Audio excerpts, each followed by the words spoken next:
Impact, I would say, I'll divide into three portions actually. So there's a nutritional aspect where we provide our customers with healthy, nutritious probiotic yogurts that is good for them, meeting the minimum dietary requirements that they need in terms of proteins and calcium, and also the healthy probiotics that are found within our products.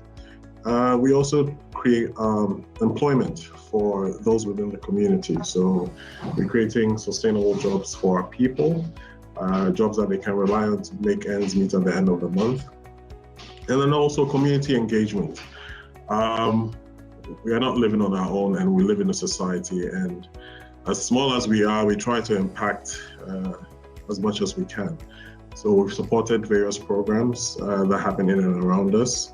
There's one called The Standpoint, which is a women's advocacy program.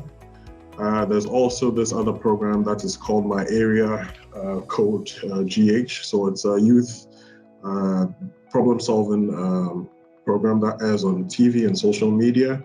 So it involves youth identifying problems within their society and then coming up with solutions to those problems.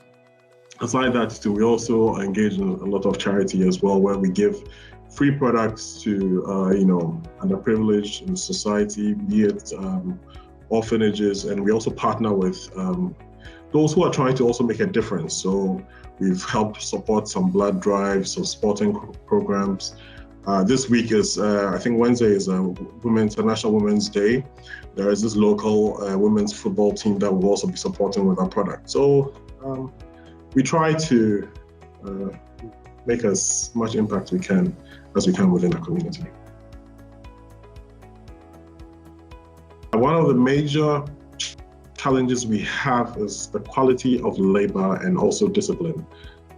It's quite difficult getting the right people to work with, and even if you get people to work with, the level of honesty can sometimes be a problem. Where, as much as possible, they're trying to siphon as much as they can from your business, on your blind side, either interacting with customers, with competitors, and not even declaring the right amount of sales and stuff like that. So these are things that we are day-to-day trying to mitigate, and the only way we can actually do that is to closely monitor. So you tend to have to kind of micromanage almost every day, and that also prevents you from growing at the rates that you can grow. So that's a challenge. Another challenge we have, especially with us, is the impact of FX losses. Now, over the last, 8 to 12 months, Ghana has experienced a declining economic situation where our currency has been declining on an almost weekly basis, and most of our inputs are currently imported. So that exposes us to a lot of FX changes. We are trying to remedy that by trying to, localize our supply chain. And one of my major plans for that is to actually start a full-scale dairy farm in Ghana, which I've been, trying to do the background work on. So those are some of the challenges. Also, for us as a growing company, we need financial resources to grow. We are limited in terms of distribution, in terms of reach, but we try to go around that by also partnering with other individuals who are interested in, supplying our products and taking us further than we actually can on our own. So to every problem, there is a solution. So we try to find the best solution that we can that will fit at the time.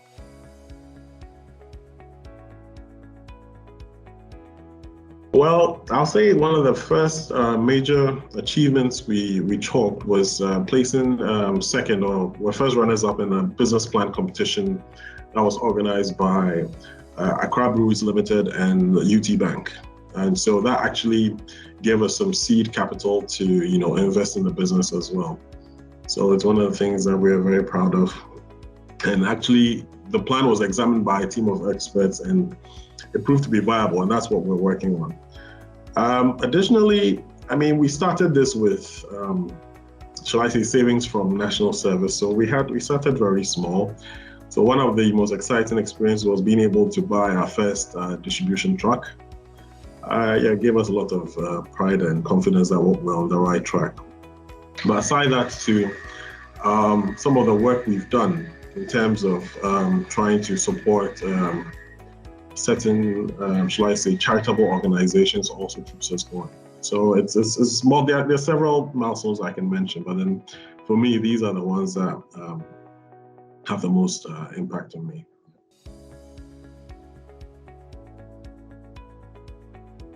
One of the things that, shall I say, I would highlight was goal setting. Okay, sometimes in our minds as entrepreneurs, we have these lofty goals which we want to achieve, but there is no clear plan or path to that. So breaking down these goals into smaller chunks that can be measured, can be timed, and then can be monitored, to actually make sure we're actually following through with the minor steps that we need to achieve the bigger goal. So that's one of the things that we are constantly doing. And I'm now trying to even impart that onto my staff as well, because for a lot of us, for me, for instance, I'm trained as a biochemist, not as a businessman, or I don't have any, let's say, training in business. So this gave me the opportunity to look at things from that angle, not just as a scientist or a biochemist, but from that business perspective, where I need to look at things in a different way and plan towards these things, and also transferring these skills onto my workers as well. Yeah. And if I'm not mistaken, it was through this program that I actually, shall I say, discovered the need to even recruit certain workers in certain areas that would help me move things a lot faster. So all in all, it's been very impactful.